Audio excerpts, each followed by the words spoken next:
it's such a terrible time for you because you were already. It seems like you didn't have a foundation, like you could talk to someone to help you with your thought process is, and now like you have no choice but to be alone with yourself. You're literally in a fucking cell.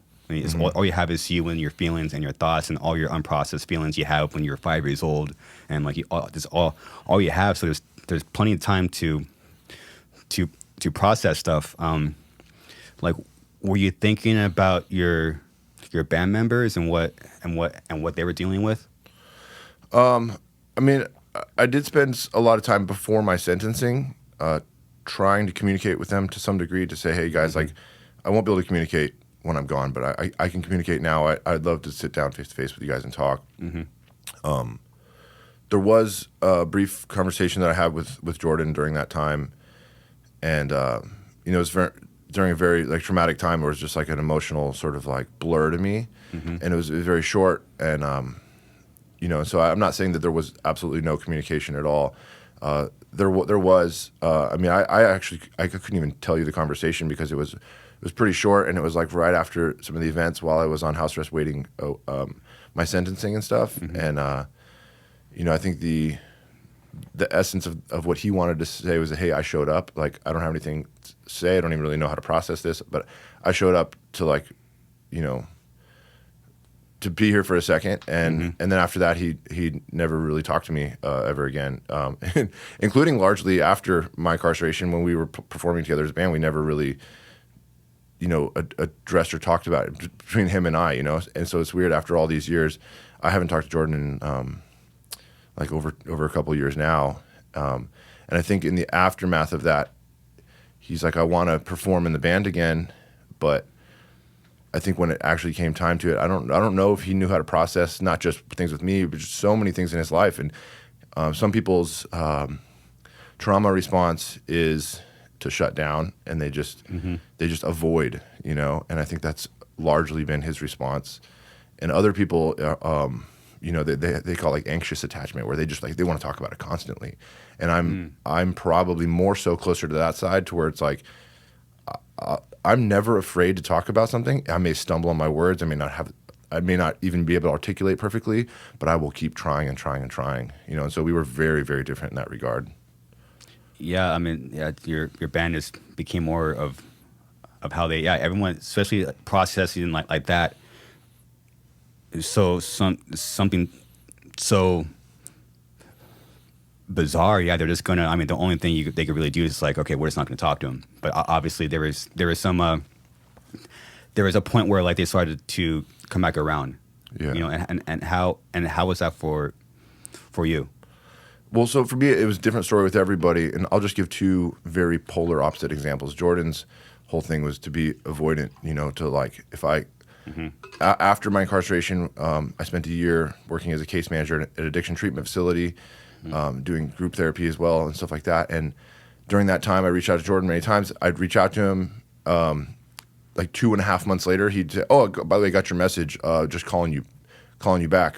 But then we wouldn't really talk. It's so weird. It's this really weird avoidant situation where I just like, I don't know where he sits. And then on the other end of the spectrum, you had Phil, who's a very direct communicator, and I never have to worry about him,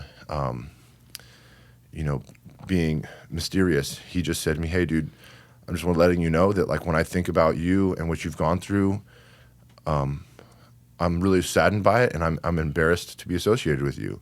And, that's not something I'm sure that I can ever get past. And that was the first conversation Phil had with me when I reached out to him after my incarceration. And I said, dude, thank you so much for being so direct, because that is the best way you can handle the situation from my perspective as somebody who's not avoidant. And I said, if we have any hope of working through this, like, we'll work through it. And if it doesn't work, like I know where you stand, And so he when he said that to me, he wasn't ready to talk. And he said, I'll let you know in the future if I am. And, 6 months later, however many months later, he said, okay, I'm willing to sit down and have lunch with you.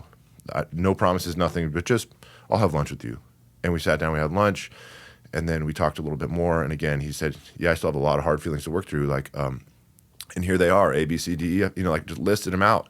and we were able to talk about them, and that was healing, and we still weren't like, all right, let's get together and play music again, but that was like a step toward healing. And I think healing needs to happen regardless of if I play music with anybody, so to some degree I would say to Jordan, like, hey dude, regardless of our past as musicians, just as two human beings, like, the conversations that can happen that can help us heal, I think are really beneficial for both of us, even outside the world of music, and so anyway, those are two like different examples. The other guys kind of sat somewhere in between, and I think it's totally fine to.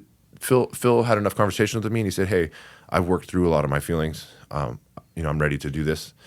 And I think it's totally fine for some of the other guys to say that, like where Nick sat essentially is that I've gotten all my feelings out, and I still don't feel better. I still don't feel like I fully have a connection and a trust with you, and I may never ever gain that. And so the interaction between us is always going to have tension to it forever. So I just don't think this is a good situation for us.